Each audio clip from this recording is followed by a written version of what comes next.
بسم اللہ الرحمن الرحیم۔ المقصد الاول فی المرفوعات،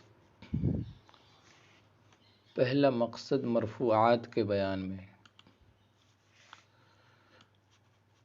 3 مقاصد تھے نا اس کتاب میں، تو پہلا مقصد بتا رہے ہیں مرفوعات کے بیان میں۔ ٹھیک، مرفوع کسے کہتے ہیں؟ مرفوع کی تعریف دیکھ لو۔ مرفوع کہتے ہیں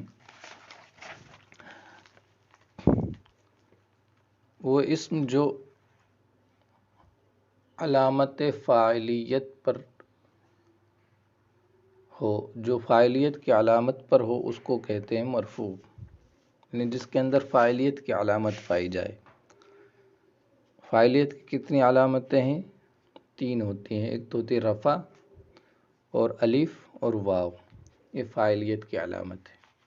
تو جس کے اندر یہ چیزیں ہوں گی نا، رفع، الف اور واو، یعنی حالت رفعی میں کبھی ضمہ آتا ہے نا، ضمہ الف واو، سوری، مرفوع کہتے ہیں فاعلیت کی علامت پر جو اسم ہو اس کو کہتے ہیں مرفوع۔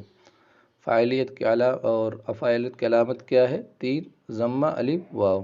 کبھی حالت رفعی میں ضمہ آتا ہے، کبھی الف آتا ہے، کبھی واو آتا ہے، جیسا کہ ہم جانتے ہیں، پڑھ چکے ہیں پیچھے۔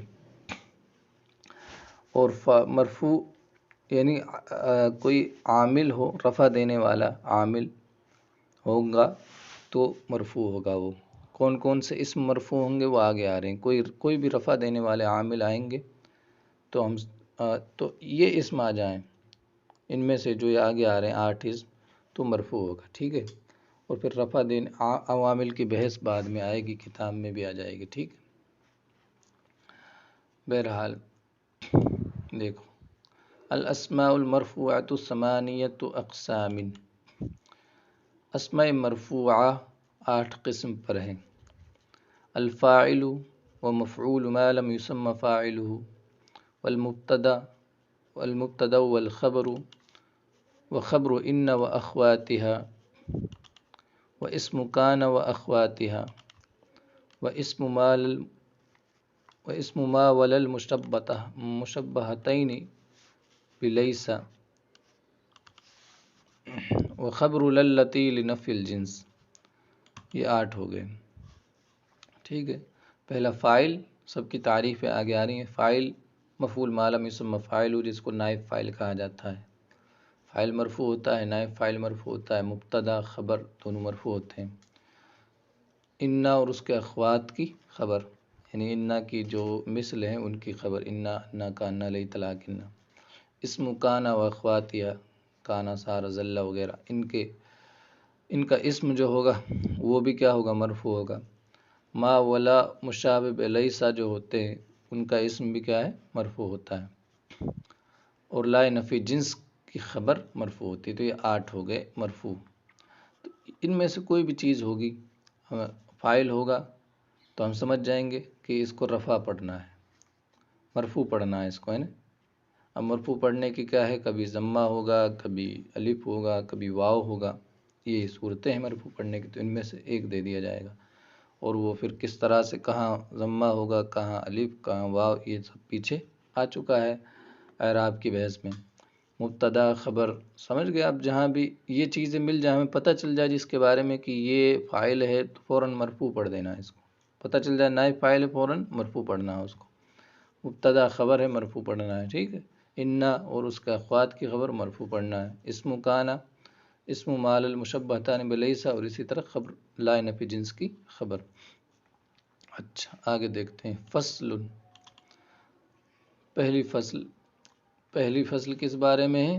سب سے پہلے کیا تھا؟ فاعل کے بارے میں۔ الفاعل وهو كل اسم قبله فعل او صفة اسند الیہ على معنى انه قام به لا وقع علیہ۔ یہاں تک ہو گئی پوری تعریف فاعل کی۔ بہتر ہوگا اس کو عربی میں یاد کر لیا جائے۔ وهو كل اسم قبله فعل او صفة اسند الیہ على معنى انه قام به لا وقع علیہ۔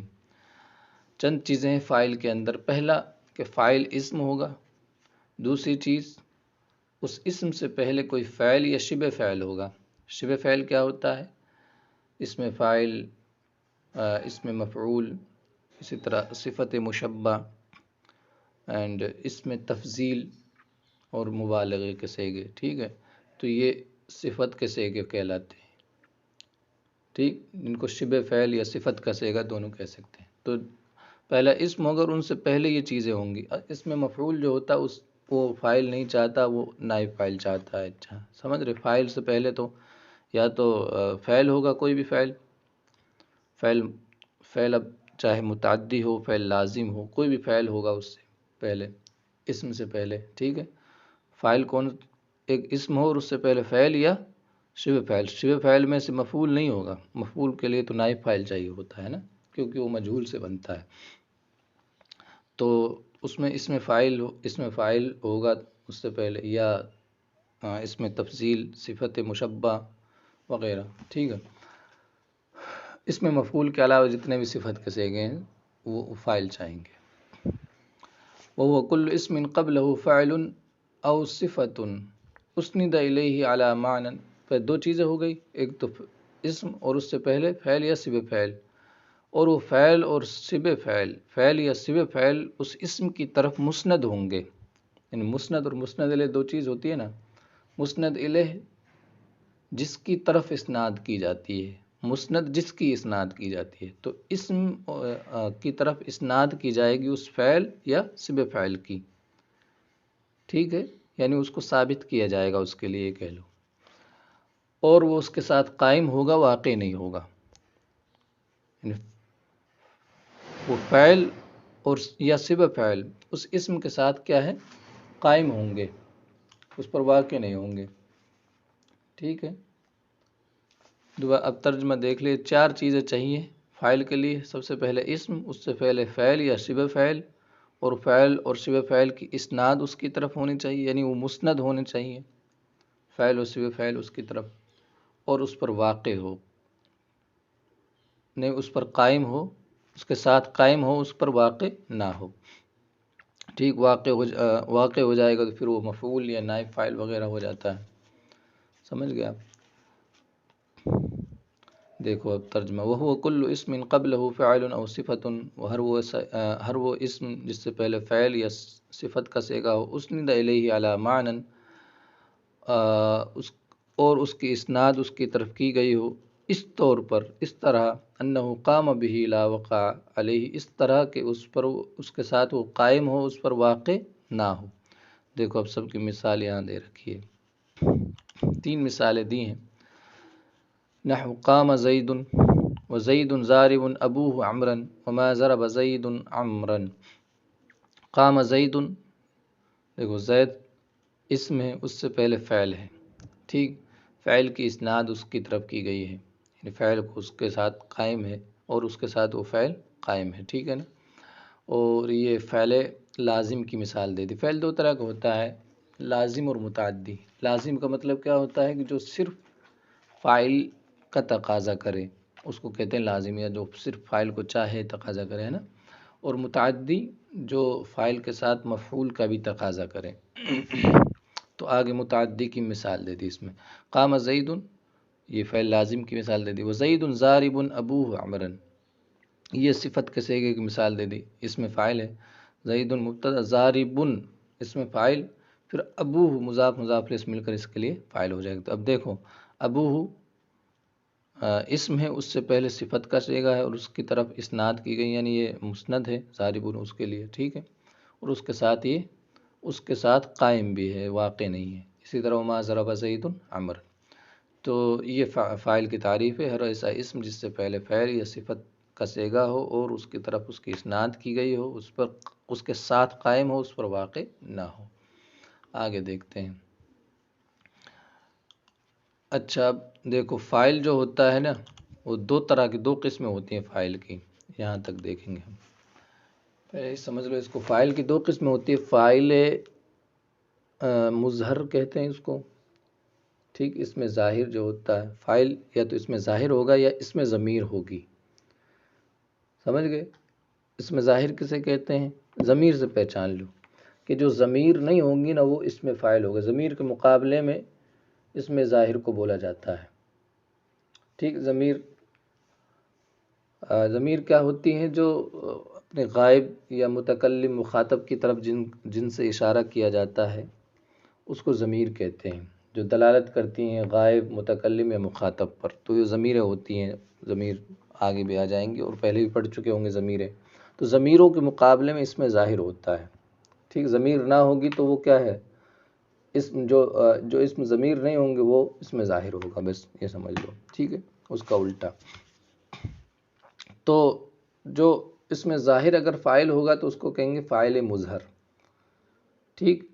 اور اس میں ضمیر فاعل ہوں گی تو فاعل مضمر، ٹھیک۔ پھر ضمیر کی دو قسمیں ہیں، ضمیر بارز اور ضمیر مستتر۔ ضمیر بارز جو پڑھنے میں آتی ہے، کبھی تو ضمیر جو فاعل ہوگی وہ پڑھنے میں آئے گی، یعنی اس پر تلفظ کیا جائے گا، جیسے فعلتو، تا ضمیر ہے، ٹھیک۔ فعلتا، فعلتی، اسی طرح فعلتم، فعلتما، ٹھیک ہے نا، اور فعلنا وغیرہ وغیرہ۔ تو یہ ضمیریں پڑھنے میں آتی ہیں، ان کو کہتے ہیں ضمیر بارز، ٹھیک۔ فاعل جو ماضی کے جو صیغے ہوتے ہیں اس میں دو جگہ تو ضمیریں کیا کہتے ہیں مستتر ہوتی ہیں، ایک تو پہلا صیغہ جیسے فعلا، اور ایک چوتھا والا صیغہ جیسے فعلت، اس میں ضمیر مستتر ہے، ٹھیک۔ اور اس کے علاوہ جتنی ضمیریں ہیں وہ سب ضمیریں بارزہ ہیں۔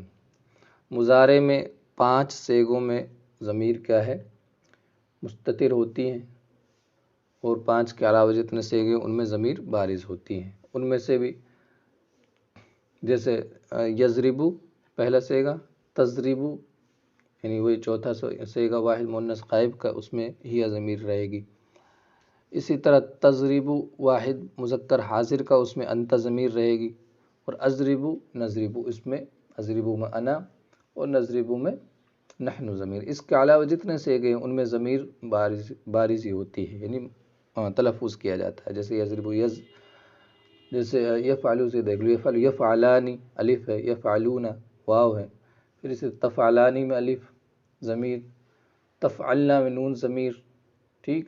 اسی طرح تفعلانی، تفعلون اس پہ بھی الف واو، پھر تفعلینا میں یا، تفعلانی میں الف، اور تفعلنا میں نون، تو افعلون افعلوں میں تو بارز اور مستتر ہے، یہ سمجھ گیا۔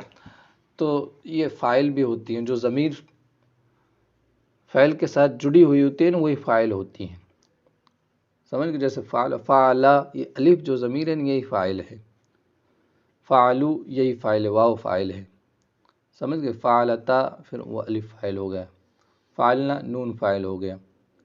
جو ضمیر ہوتی ہیں فعل کے ساتھ جڑی ہوئی ضمیر ہوتی ہے، ضمیر مرفوع جس کو کہتے ہیں، وہ فاعل ہوتی ہے۔ ضمیر مرفوع مستتر اور بارز دو طرح کی ہوں گی۔ تو مستتر ہوں گی وہ فاعل ہوتی ہے اگر وہ ضمیر لوٹائی جائے گی کسی اسم کی طرف، اور ضمیر بارز جو ہوتی ہیں فاعل کے ساتھ ضمیر بارز مرفوع، سمجھ گئے، وہ بھی کیا ہوتی ہیں؟ مرفوع متصل کہتے ہیں جس کو، ہے نا، وہ فاعل ہی ہوتی ہیں، سمجھ گئے نا۔ تو وہی بتا رہے ہیں اب کہ فعل کے لیے فاعل یا تو اس میں ظاہر ہوگا یا اس میں ضمیر ہوں گی، اور ضمیر پھر فاعل مستتر بھی ہو سکتی ہے اور بارز بھی ہو سکتی ہے، مستتر یا مستتر کچھ بھی بول دو۔ وَكُلُّ فِعْلٍ لَا بُدَّ لَهُ مِنْ فَاعِلٍ مَرْفُوعٍ مُظْهَرٍ،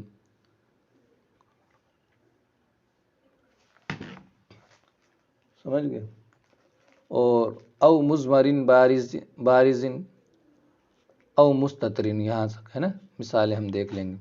ہر فاعل کے لیے ضروری ہے کہ اس فاعل ہو مرفوع مظہر یا مضمر بارز یا مستتر، سمجھ، مرفوع مظہر ہو یا مضمر ہو، اور مضمر میں پھر دو طرح کی، بارز یا مستتر، ٹھیک ہے نا۔ تو یہ فاعل دو طرح کا ہوتا ہے، میں نے بتا دیا، ایک تو فاعل مظہر ہوگا یا فاعل مضمر ہوگا، وہی بتا رہے ہیں۔ ہر فاعل کے لیے فاعل ضروری ہے، لا بد لہ من فاعل، ہر فاعل کے لیے فاعل ضروری ہے۔ تو فاعل چاہے مرفوع مظہر، مرفوع ہوگا، فاعل مرفوع ضروری، فاعل تو مرفوع ہی ہوگا نا، مرفوع کہنے کی ضرورت ہی کیا تھی، فاعل ویسے ہی مرفوع ہوتا ہے۔ فاعل مرفوع مظہر، فاعل مرفوع مظہر ضروری ہے، ٹھیک، یا مضمر بارز یا مستتر، یا مضمر مستتر، سمجھ گئے نا آپ۔ یہ مضمر اور مستتر اس کے بارز اور مستتر مضمر کی صفت ہے، مضمر بارزن او مستترین، مستترین یا مستتر یا مستتر۔ مثال دیکھو، ہر فاعل کے لیے فاعل مرفوع مظہر ضروری ہے، جیسے ذہب زید کا ذہب زید، جیسے ذہب زید۔ یہاں دیکھو فاعل کیا ہے؟ مظہر ہے، ضمیر نہیں ہے، کوئی اسم فاعل بن رہا ہے، یعنی ضمیر کے مقابلے میں ضمیر نہ ہو تو یہی فاعل مظہر ہوتا ہے۔ ذہب زید او مضمر بارز، مضمر بارز ہو، جیسے ضربت زیدن یا ضربتی زیدن یا ضربت زیدن، کچھ بھی یہاں لگا لو، ٹھیک ہے نا۔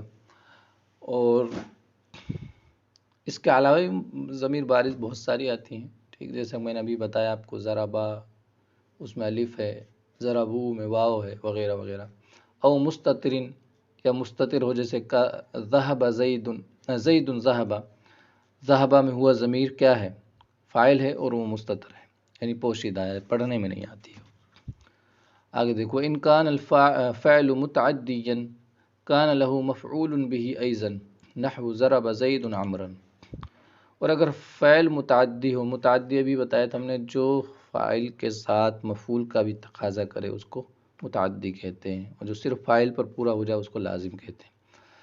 اور اگر فعل متعدی ہو، کان له مفعول به ایضا، تو اس کے لیے مفعول به بھی ضروری ہے، ٹھیک، جیسے ضرب زید عمرا، زید نے عمر کی پٹائی کی۔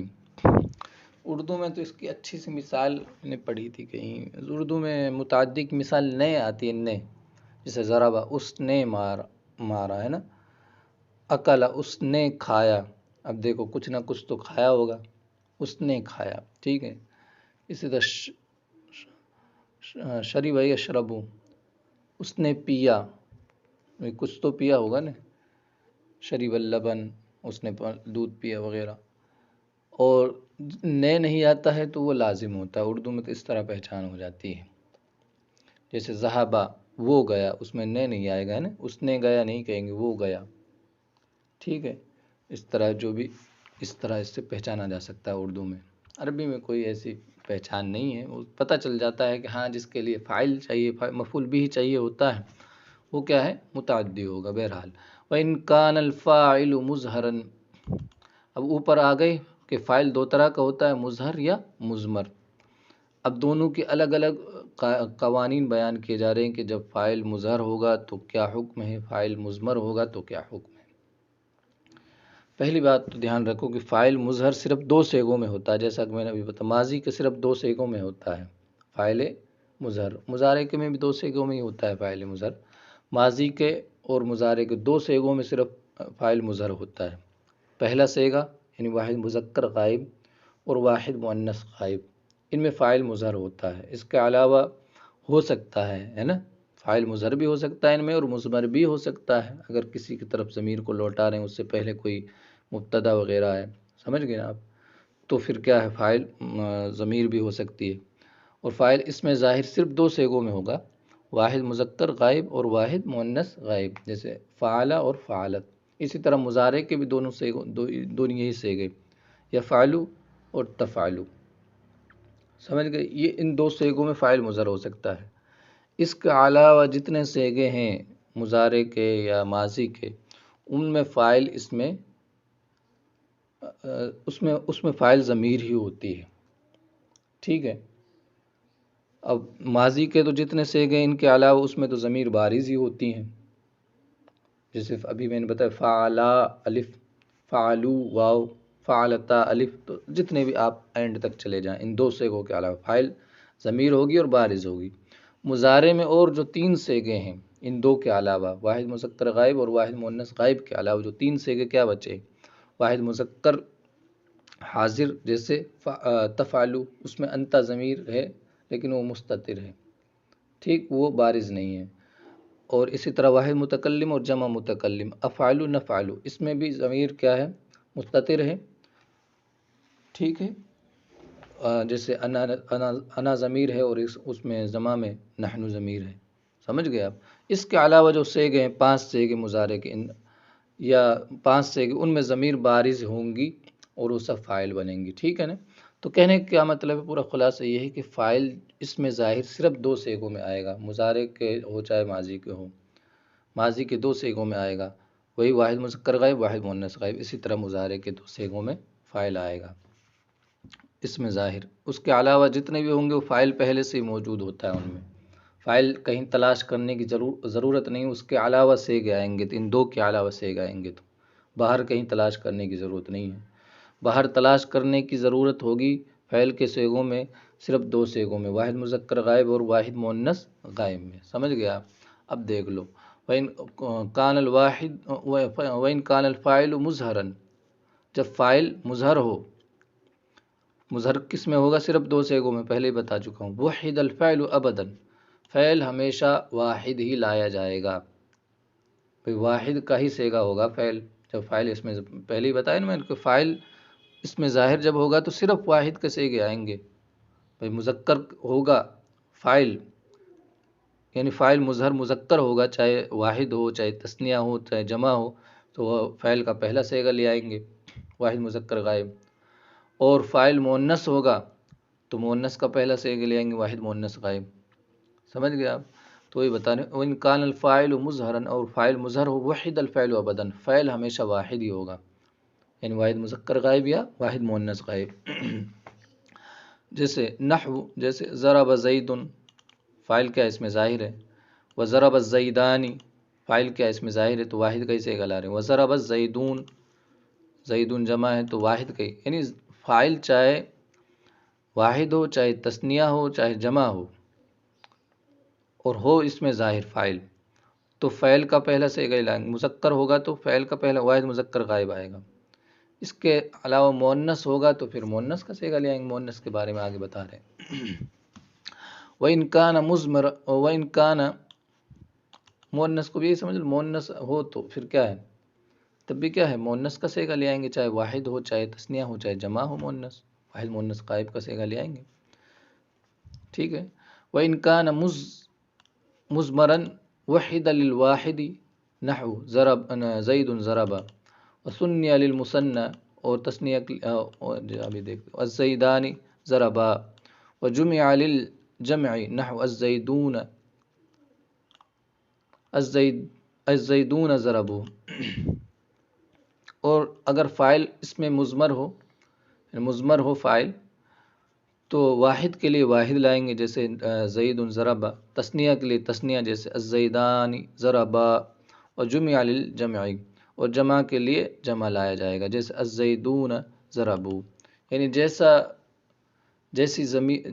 جیسا فاعل ہوگا، جیسی ضمیر ہوگی، یعنی فاعل اگر مضمر ہو تو واحد لائیں گے واحد کے لیے، یعنی فاعل واحد ہے تو صیغہ بھی واحد والا لے آئیں گے، ٹھیک ہے نا؟ اچھا، فاعل اس طرح مضمر کب ہوتا ہے فاعل؟ جب اس سے پہلے کوئی اسم آ جائے جس کی طرف ضمیر لوٹا رہے ہیں، تو جس کی طرف لوٹائیں گے اس کے حساب سے ضمیر لائیں گے، اس کے حساب سے صیغہ لائیں گے، یہ کہہ لو، جیسے واحد کی طرف ضمیر لوٹا رہے ہیں تو واحد کی ضمیر لوٹانی پڑے گی، واحد والا صیغہ لائیں گے، ٹھیک ہے، اور تثنیہ کی طرف لوٹا رہے ہیں تو تثنیہ کی ضمیر لانی پڑے گی، یعنی تثنیہ کا صیغہ لائیں گے، اس میں ضمیر ہی فاعل ہوتی ہے، اور جمع کی طرف لوٹا رہے ہیں تو جمع کا صیغہ لے آئیں گے۔ تو فاعل جب مضمر ہوتا ہے اسی وقت ہوتا ہے کہ جب اس سے پہلے کوئی اسم ہو، اس کی طرف ضمیر کو لوٹایا جائے، اس کی طرف لوٹایا جائے، یعنی مبتدا ہو اس سے پہلے، یہ کہہ لو مبتدا ہو اس سے پہلے، تبھی اس کی طرف کیا ہے فاعل کی ضمیر لاتے ہیں۔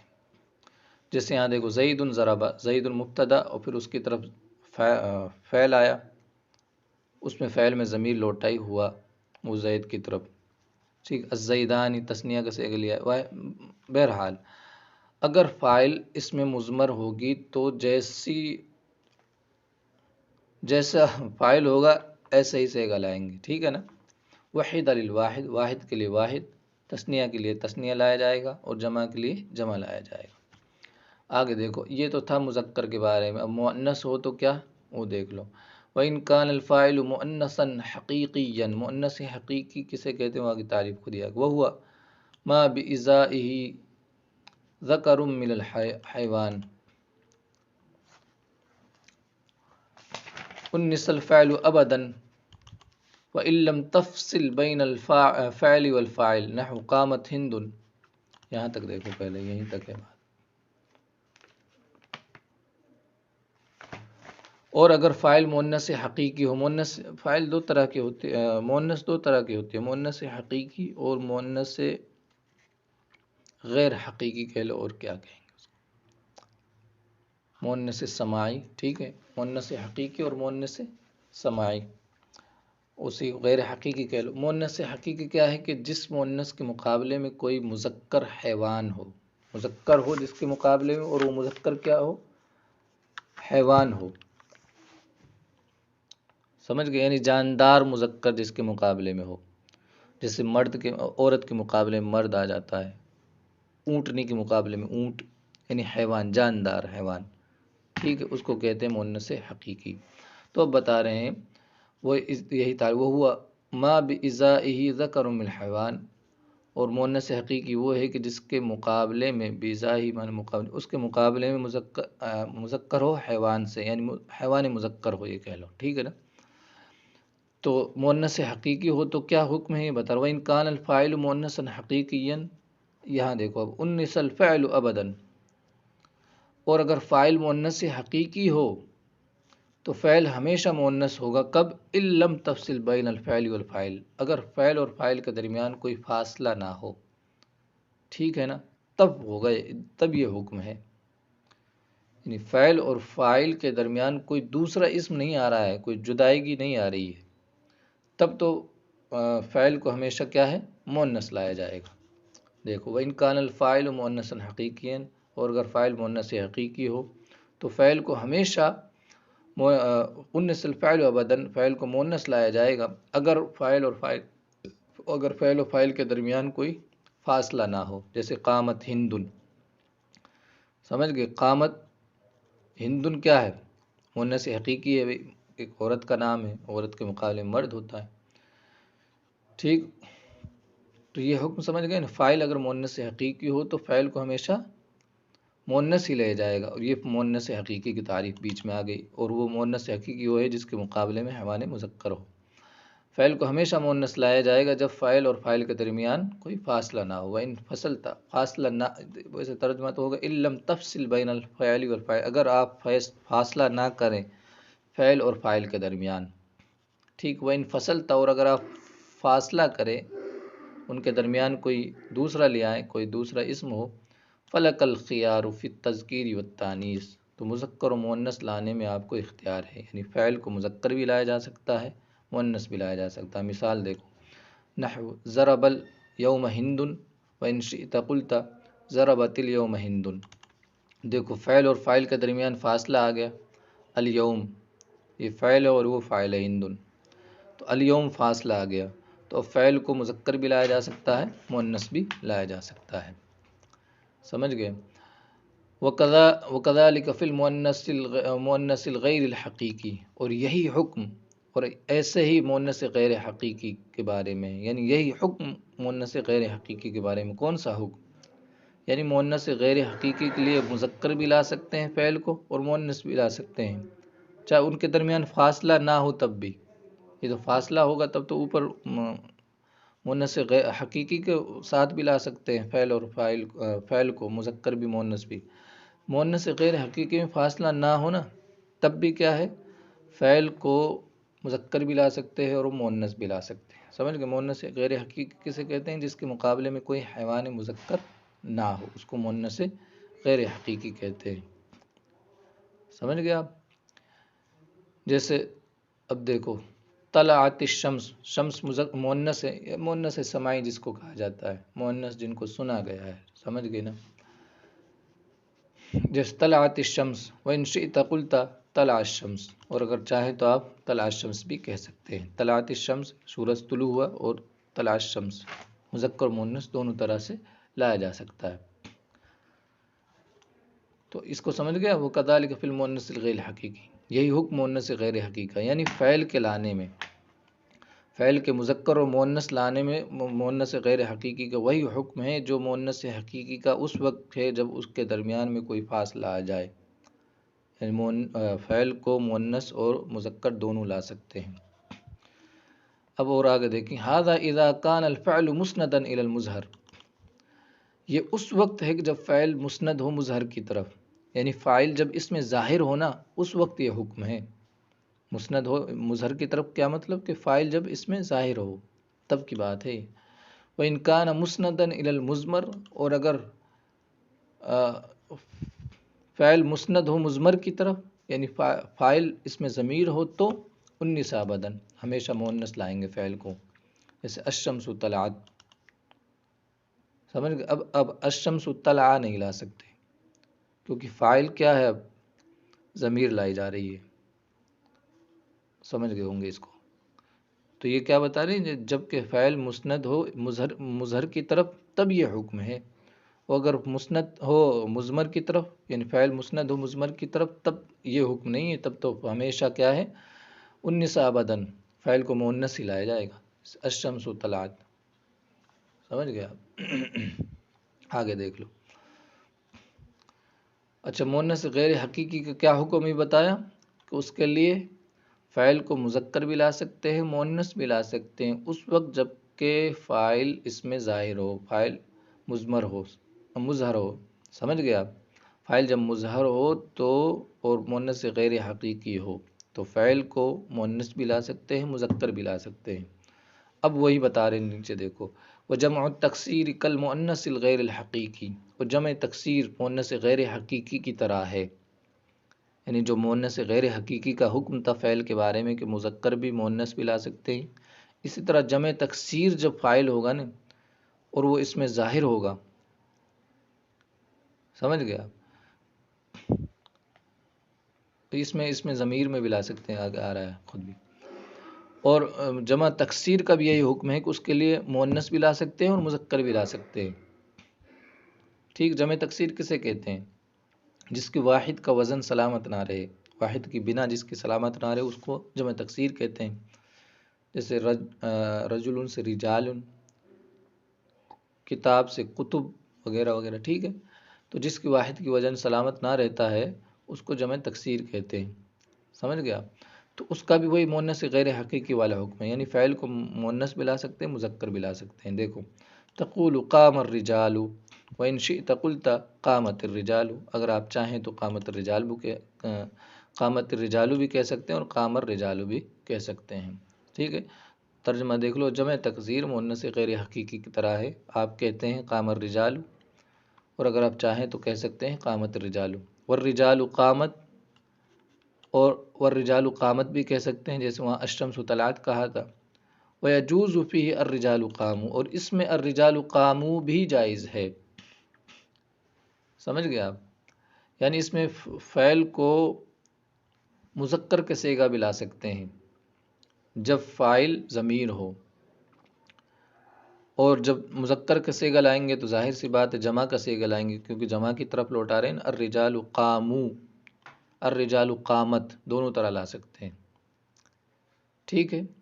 قامت بھی لا سکتے ہیں اور قاموا بھی لا سکتے ہیں۔ قامت کیوں؟ کیونکہ جو جمع تکسیر ہوتا ہے مؤنث غیر حقیقی کے واحد کے حکم میں ہوتا ہے، وہ واحد مؤنث کے حکم میں ہوتا ہے، ٹھیک ہے؟ جمع تکسیر جو ہوتی ہے وہ واحد مؤنث کے حکم میں ہوتی ہے، جماعتن کی تعویل میں کر کے، جمع کو جماعتن کی تعویل میں کر کے واحد مؤنث کے حکم میں کر دیتے ہیں اس کو، ٹھیک ہے نا؟ اس لیے قامت بھی لا سکتے ہیں اور قاموا بھی لا سکتے ہیں، جمع تکسیر میں یہ فرق ہے۔ اس میں پھر صحیح ہے، سمجھ گئے؟ اس میں الشمس طلعت جمع ہی نہیں ہے تو پھر اس کو طلعوا تھوڑے ہی لائیں گے۔ یہاں تک آ گیا سمجھ میں؟ آگے دیکھتے ہیں۔ اب ایک چیز بتا رہے ہیں کہ فاعل کو مقدم بھی کر سکتے ہیں اور مؤخر بھی کر سکتے ہیں، کس صورت میں مقدم کرنا ضروری ہوگا اور کس صورت میں مؤخر بھی کر سکتے ہیں، مؤخر کرنا ضروری تو کسی صورت میں نہیں ہوگا۔ تو سمجھ گئے آپ؟ تو فاعل کو مقدم کرنا یعنی پہلے لانا، فاعل کو مفعول سے پہلے لانا کب ضروری ہوگا یہ بتا رہے ہیں۔ وہ اس وقت ہوگا جب التباس کا خوف ہو، یعنی کسی شبہ کا خوف ہو۔ التباس کا مطلب یہ سمجھ لو کہ جھنجھٹ کا خوف ہو کسی کا، ہے نا، پہچاننے میں نہ آئے کہ کون سا فاعل ہے کون سا مفعول ہے، کوئی پہچان نہ ہو، نہیں یا تو لفظی پہچان بھی نہ ہو اور معنوی پہچان بھی نہ ہو، ٹھیک ہے۔ اگر لفظی پہچان ہے تب بھی فاعل کو مفعول کو مقدم کر سکتے ہیں فاعل پر، لفظی کوئی پہچان ہے۔ اسی طرح کوئی معنوی پہچان ہے، جب بھی مفعول کو فاعل پر مقدم کر سکتے ہیں۔ مثالوں سے آپ سمجھ جائیں گے، دوبارہ سمجھ لو کہ اگر کوئی لفظی اور معنوی دونوں طرح سے پہچان نہ ہو سکے تو فاعل کو مفعول پر مقدم کریں گے، اور ان دونوں میں سے ایک بھی نہ ہو، یعنی لفظی پہچان بھی نہ ہو، سمجھ گئے، اور معنوی پہچان بھی نہ ہو، تب تو فاعل کو مقدم کریں گے، اور اگر لفظی پہچان ہے تب مفعول کو مقدم کر سکتے ہیں، کرنا ضروری نہیں ہے، ٹھیک ہے نا۔ اسی طرح کوئی معنوی پہچان ہے، جب بھی مفعول کو فاعل پر مقدم کر سکتے ہیں۔ ابھی آپ سمجھ جائیں گے مثال سے، دیکھو ترجمہ، وَيَجِبُ تَقْدِيمُ الْفَاعِلِ عَلَى الْمَفْعُولِ إِذَا كَانَ مَقْصُورَيْنِ وَخِفْتَ اللُّبْسِ، اور فاعل کو مقدم کرنا مفعول پر واجب ہوتا ہے کب؟ جب اذا کان مقصورین، جب کہ دونوں اسم مقصور ہوں، یعنی فاعل بھی مقصور ہو مفعول بھی مقصور ہو۔ اس میں مقصور کسے کہتے ہیں؟ وہ الف، کھڑا الف جو ہوتا ہے اس پر، کیونکہ اعراب ظاہر نہیں ہوتا ہے، سمجھ گئے نا۔ جب دونوں اسم مقصور ہوں اور التباس کا خوف ہو، یعنی پہچاننا مشکل ہو، پہچان ہو ہی نہ سکے معنوی اور لفظی طور پر، وہی التباس کا مطلب ہے نا، پہچان نہ ہو سکے، اس کا خوف ہو تمہیں، خفت اللبس وخفت اللبس، ٹھیک ہے، اور تمہیں پہچاننے کا خوف ہو، نہ پہچاننے کا خوف ہو، التباس کا خوف یہ کہلو ہے نا۔ نحو ضرب موسیٰ وعیسیٰ،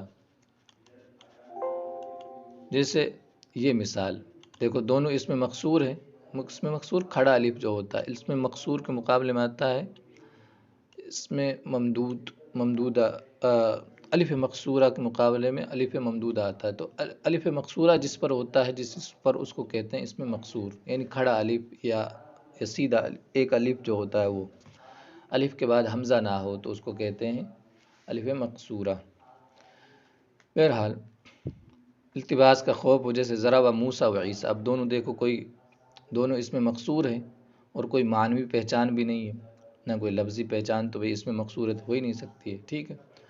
اب بتا رہا ہوں، وَيَجُوزُ تَقْدِيمُ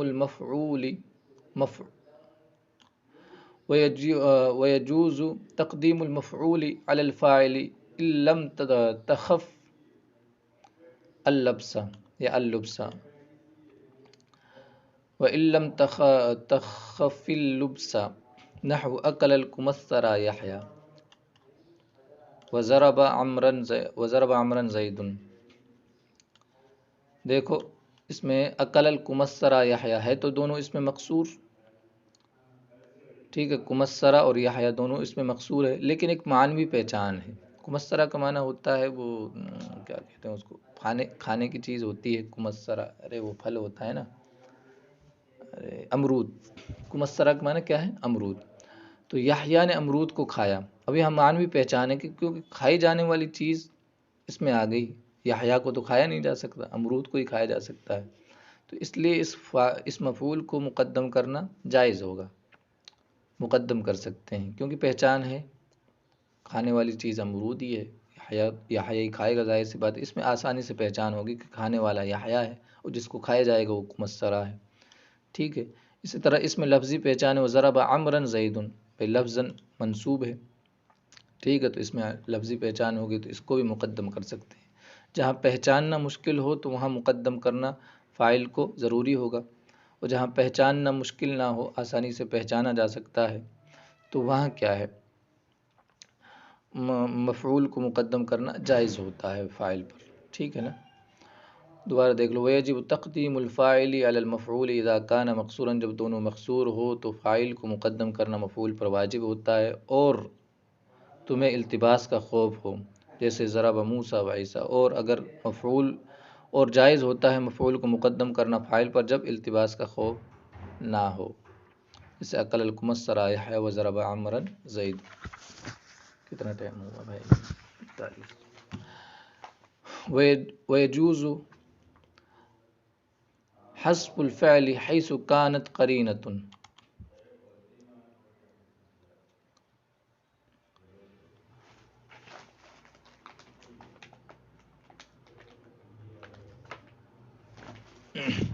اور فعل کو حذف کرنا جائز ہوتا ہے جبکہ کوئی قرینہ موجود ہو۔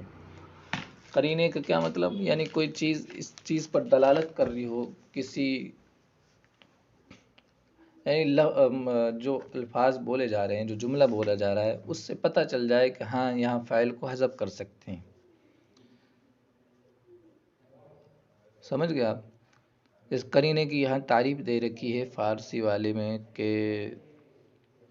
ای قرینۃ دالۃ علی تعیین الفعل، فعل کے متعین ہونے پر کوئی چیز دلالت کرے، یعنی فعل کے محذوف حذف ہونے پر کوئی چیز دلالت کرے، سمجھ گئے؟ اس کو قرینہ کہیں گے۔ یہاں یہ قرینہ کے مطلب ہے۔ پھر قرینہ چیز است کے برتعین مراد از لفظ دلالت کند یا برتعین محذوف، یعنی کسی کے حذف ہونے پر کوئی چیز دلالت کر رہی ہے نا، تو اس کو قرینہ کہیں گے۔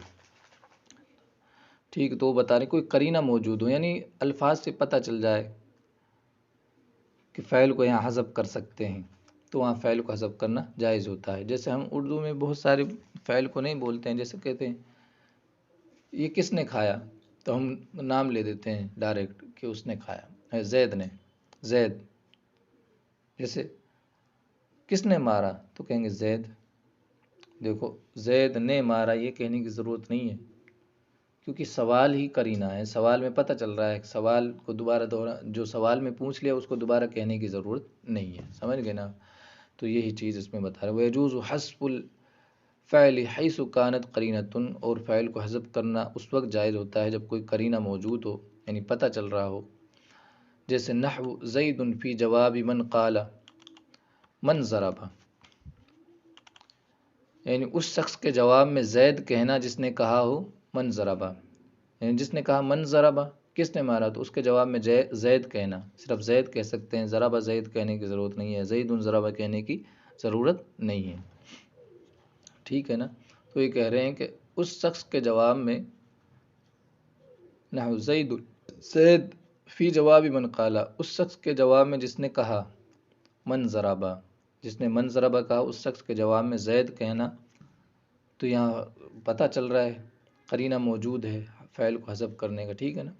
وَقَذَا يَجُوزُ حَذْفُ الْفَاعِلِ والفاعل معًا، اور ایسے ہی فاعل اور فاعل دونوں کا حذف کرنا جائز ہوتا ہے۔ اس میں اردو میں جیسے کہتے ہیں نا تم نے کھانا کھا لیا، ہاں، صرف ہاں کہا، سب کچھ حذف ہو گئے۔ ایسے ہی فعل اور فاعل دونوں کو حذف کرنا جائز ہوتا ہے۔ کَنَعَمْ فی جواب من قال اقام زید،